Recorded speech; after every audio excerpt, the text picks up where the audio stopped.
अस्सलाम वालेकुम दोस्तों, सही बुखारी की सीरीज़ चल रही थी। आज हदीस नंबर 7 को हम पढ़ेंगे और समझेंगे और जानेंगे कि इसमें क्या कहा जा रहा है इस हदीस में। चलिए हदीस की शुरुआत करते हैं। हरकल जो कि रोम का बादशाह था, शाहरोम ने उनके पास कुरैश के काफिले में एक आदमी बुलाने को भेजा और उस वक्त ये लोग तिजारत के लिए मुल्क शाम गए हुए थे और ये वह ज़माना था जब रसूलुल्लाह सल्लल्लाहु अलैहि वसल्लम ने कुरैश और अबू सुफियान से एक वक्ती अहद किया हुआ था। अबू सुफियान और कुरैश में एक वक्ती अहद हुआ था और अबू सुफियान ये और कई लोग गए थे तिजारत के लिए। कहाँ? मुल्क शाम। मैं आपको बता दूं कि अभी सीरिया, फलस्तीन, लेबनान एंड जॉर्डन ये हिस्सा है मुल्क शाम का। वहाँ तिजारत के लिए गए थे अबू सुफियान और शाम का जो बादशाह था हरकल, उसने कुरैश के काफिले में एक आदमी बुलाने को भेजा। अब उसके बाद सुनिए, जब अबू सुफियान और दूसरे लोग हरकल के पास एरिया अभी जेरूसलम जिसको कहते हैं, एलिया पहुँचे जहाँ हरकल ने दरबार तलब किया था, उसके गर्द रोम के बड़े बड़े लोग उल्मा वज़रा अमरा बैठे हुए थे। हरकल ने उनको और अपने तर्जुमान को बुलवाया, फिर उनसे पूछा कि तुम में से कौन शख्स मुद्दई रिसालत का ज़्यादा करीबी अजीज़ है। इन लोगों से पूछा कि तुम लोगों में जो रिसालत का ज़्यादा करीबी अजीज़ है। तो अबू सुफियान कहते हैं कि मैं बोल उठा कि मैं इसका सबसे ज़्यादा करीबी रिश्तेदार हूँ। ये सुनकर हरकल ने हुक्म दिया कि इसको यानी अबू सुफियान को मेरे करीब लाकर बिठाओ और उसके साथियों को उसके पीठ के पीछे बिठा दो। फिर अपने तर्जुमान से कहा कि उन लोगों से कह दो कि मैं अबू सुफियान से उस शख्स के यानी मोहम्मद सल्लल्लाहु अलैहि वसल्लम के हालात पूछता हूँ। अगर ये मुझसे किसी बात में झूठ बोल दे तो तुम उसका झूठ जाहिर कर देना। अबू सुफियान का कौल है कि अल्लाह की कसम, अगर मुझे ये गैरत ना आती कि ये लोग मुझको झुटलाएंगे तो मैं आप सल्लल्लाहु अलैहि वसल्लम की निस्बत ज़रूर गलत गोई से काम लेता। यानी अबू सुफियान उस समय मुस्लिम नहीं हुए थे, मुसलमान नहीं हुए थे। खैर, पहली बात जो हरकल ने मुझसे पूछी वह ये कि उस शख्स का ख़ानदान तुम लोगों में कैसा है, यानी अल्लाह के नबी सल्लल्लाहु अलैहि वसल्लम का ख़ानदान कैसा है। मैंने कहा वह तो बड़े ऊँचे आली नस्ब वाले हैं। कहने लगा उससे पहले भी किसी ने तुम लोगों में ऐसी बात कही थी, यानी अल्लाह के नबी सल्लल्लाहु अलैहि वसल्लम से पहले कोई रिसालत का किसी ने ये कहा था कि मैं रसूल हूँ। तो अबू सुफियान कहते हैं मैंने कहा नहीं। कहने लगा अच्छा इसके बड़ों में कोई बादशाह हुआ है। मैंने कहा नहीं। फिर उसने कहा बड़े लोगों ने उसकी पैरवी अख्तियार की है या कमज़ोरों ने। हरकल पूछ रहा है। तो मैंने यानी कि जहाँ मैंने आ रहा है वहाँ अबू सुफियान कह रहे हैं, मैंने कहा नहीं, कमज़ोरों ने की है। फिर कहने लगा उसके ताबेदार रोज़ बढ़ते जाते हैं या कोई साथी फिर भी जाता है या कोई साथी पलट भी जाता है। मैंने कहा नहीं। कहने लगा कि क्या आपने उस दावे नबूवत से पहले कभी किसी मौके पर उसने झूठ बोला है। मैंने कहा नहीं। और अब हमारी उससे सुलह की एक मुकर्रर मुद्दत ठहरी हुई है, मालूम नहीं वह उसमें क्या करने वाला है।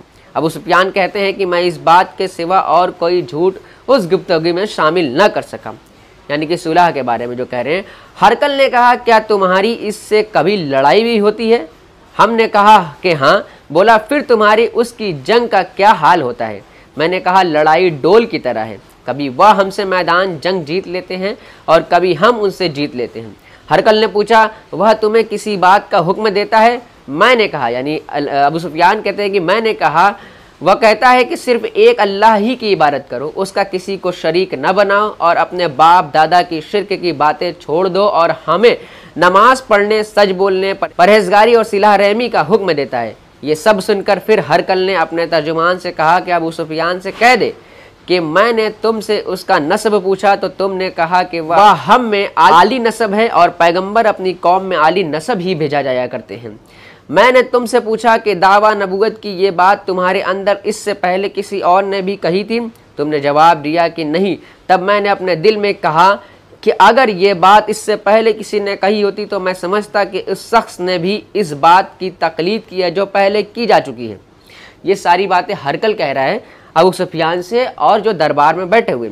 मैंने तुमसे पूछा कि इसके बड़ों में कोई बादशाह भी गुजरा है। तुमने कहा नहीं। तो मैंने दिल में कहा कि उनके बुजुर्गों में से कोई बादशाह हुआ होगा तो कह दूंगा कि वह शख्स उस बहाने अपने आबा वजदाद की बादशाहत और उनका मुल्क दोबारा हासिल करना चाहता है। और मैंने तुमसे पूछा कि इस बात के कहने यानी पैगंबर का दावा करने से पहले तुमने कभी उसको दरोग गोई का इल्ज़ाम लगाया है?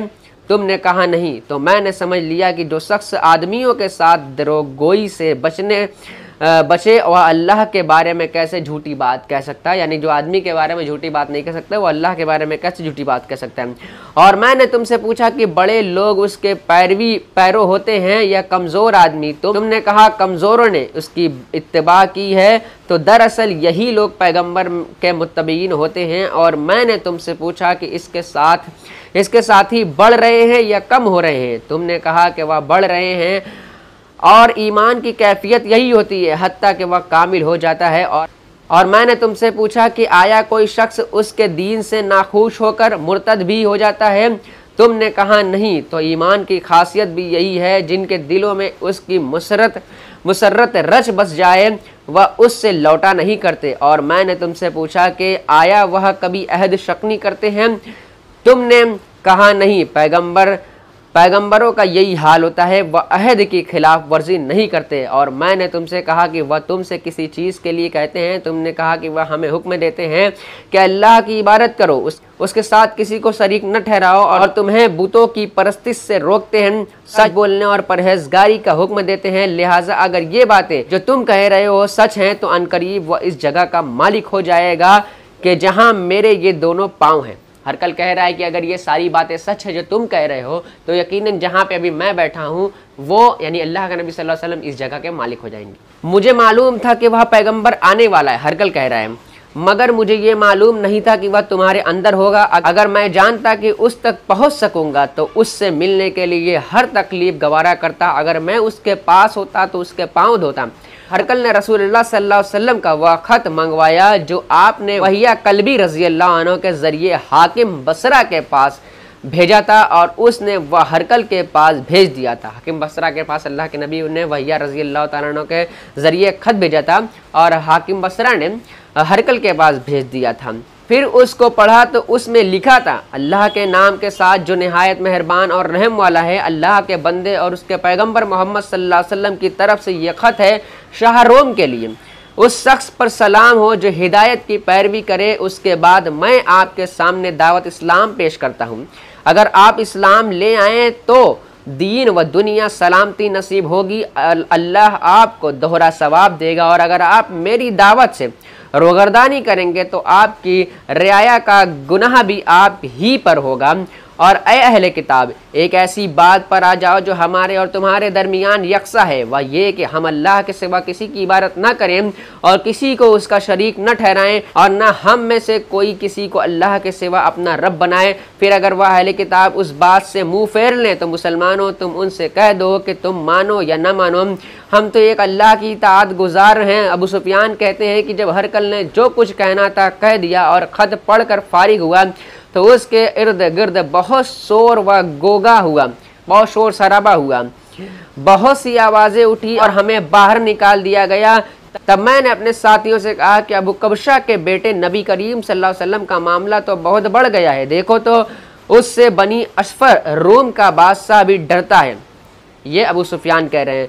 मुझे उस वक्त से इस बात का यकीन हो गया कि नबी करीम सल्लल्लाहु अलैहि वसल्लम अनकरीब गालिब होकर रहेंगे, हत्ता कि अल्लाह ने मुझे मुसलमान कर दिया। रावी का बयान है कि इब्न नातवर एलिया का हाकिम हरकल का साहिब और शाम के नसारा का लाट पादरी बयान करता था कि हरकल जब एलिया आया यानी कि जेरूसलम आया, एक दिन सुबह को परेशान उठा तो उसके दरबारियों ने दरियाफ्त किया कि आज हम आपकी हालात बदली हुई पाते हैं, क्या वजह है। इब्न नातवर का बयान है कि हरकल नजूमी था, इल्म नजूम में वह पूरी महारत रखता था। उसने अपने हमनशीनों को बताया कि मैंने आज रात सितारों पर नज़र डाली तो देखा कि खतना करने वालों का बादशाह हमारे मुल्क पर गालिब आ गया, यानी कि अल्लाह के नबी सल्लल्लाहु अलैहि वसल्लम की बात कर रहा है। भला उस ज़माने में कौन लोग खतना करते हैं, ये पूछ रहा है। उन्होंने कहा कि यहूदी के सिवा कोई खतना नहीं करता, सो उनकी वजह से परेशान ना हो। सल्तनत के तमाम शहरों में ये हुक्म लिख भेजे कि वहाँ जितने यहूदी हैं जितने यहूदी हों सब कत्ल कर दे जाएं। वह लोग उन्हीं बातों में मशगूल थे कि हरकल के पास एक आदमी लाया गया जिसे शाह गशान ने भेजा था। उसने रसूलुल्लाह सल्लल्लाहु अलैहि वसल्लम के हालात बयान किए। जब हरकल ने सारे हालात सुन लिए तो कहा कि ये जाकर देखो कि वह खतना किए हुए हैं या नहीं। उन्होंने इसे देखा तो बतलाया कि वह खतना किया हुआ है। हरकल ने जब उस शख्स से अरब के बारे में पूछा तो उसने बतलाया कि वह खतना करते हैं। तब हरकल ने कहा कि ये ही मोहम्मद सल्लल्लाहु अलैहि वसल्लम उस उम्मत के बादशाह हैं जो पैदा हो चुके हैं। फिर उसने अपने एक दोस्त को रोमिया खत लिखा और वह भी इल्म नजूम में हरकल की तरह माहिर था। फिर वहाँ से हरकल हमस चला गया। अभी हमस से निकला नहीं था कि उसके दोस्त का खत उसके जवाब में आ गया। उसकी राय भी नबी करीम सल्लल्लाहु अलैहि वसल्लम के ज़हूर के बारे में हरकल के मुआफिक थी कि मोहम्मद सल्लल्लाहु अलैहि वसल्लम वाकई पैगंबर हैं। उसके बाद हरकल ने रूम के बड़े आदमियों को अपने हमस के महल में तलब किया और उसके हुक्म से महल के दरवाजे बंद कर लिए गए। हरकल जब सपना देखता है उसके बाद ये पाता है कि खतना करने वालों का बादशाह यहाँ गालिब हो जाएगा यहाँ और वही पैगंबर हैं यानी नबी सल्लल्लाहु अलैहि वसल्लम के बारे में। तो उसने अपने एक दोस्त से भी सलाह ली कि क्या ये सही है। तो उसके दोस्त ने भी जवाब में यही कहा। अब हरकल क्या करता है आगे देखिए। उसने महल के दरवाजे बंद करवा दिए। फिर वह अपने ख़ास महल से बाहर आया और कहा, ऐ रोम वालो, क्या हिदायत और कामयाबी में कुछ हिस्सा तुम्हारे लिए भी है? अगर तुम अपनी सल्तनत की बका चाहते हो यानी कामयाबी चाहते हो तो फिर उस नबी की बैत कर लो और मुसलमान हो जाओ। ये सुनना था कि फिर वह लोग वहशी गधों की तरह दरवाज़ों की तरफ दौड़े मगर उन्हें बंद पाया। आखिर जब हरकल ने उस बात पर उनकी नफ़रत देखी और उनके ईमान लाने से मायूस हो गया तो कहने लगा कि उन लोगों को मेरे पास लाओ। जब वह दोबारा आए यानी कि जो लोग गुस्सा हो गए थे वह दोबारा जब बुलाए गए तो उसने कहा कि मैंने जो बात कही थी उससे तुम्हारी आजमाइश कर रहा था, मकसूद थी सो वह मैंने देख ली। तब ये बात सुनकर वह सब के सब उसके सामने सजदे में गिर पड़े और उससे खुश हुए। बिलाखिर हरकल के आखिरी हालत यही रही। में हरकल का सारा मामला है, सारा वाक़या है जो कि रोम का बादशाह था। और उसने जब देखा कि उसने जब मान लिया कि नबी सल्लल्लाहु अलैहि वसल्लम सच्चे हैं, नबी सल्लल्लाहु अलैहि वसल्लम सही हैं और उसने जब सपना देखा और नजूमी क्योंकि था तो उसको ये पता लग गया कि अगर कामयाबी चाहिए तो मुसलमान होना पड़ेगा और नबी सल्लल्लाहु अलैहि वसल्लम के हाथ पर बैत करनी पड़ेगी। लेकिन जब उसने अपने रियाया का गुस्सा देखा तो फिर से वो पलट गया और आखिरी हालात भी उसकी यही रही। और इसमें शिर्क की कितनी बड़ी बात कही गई है कि अल्लाह के नबी ने जो ख़त लिखा था रोम के बादशाह के लिए तो उसमें यही था कि एक अल्लाह की इबादत करो और किसी को उसका शरीक न ठहराओ। तो ये सारा वाक़या था। उम्मीद करता हूँ कि इससे आपने कुछ सीखा होगा ज़रूर और इस पर अमल भी करेंगे। उम्मीद करता हूँ कि वीडियो पसंद आया होगा। पसंद आए तो लाइक शेयर कमेंट करना ना भूलें। मिलते हैं नेक्स्ट वीडियो में। अल्लाह हाफिज़।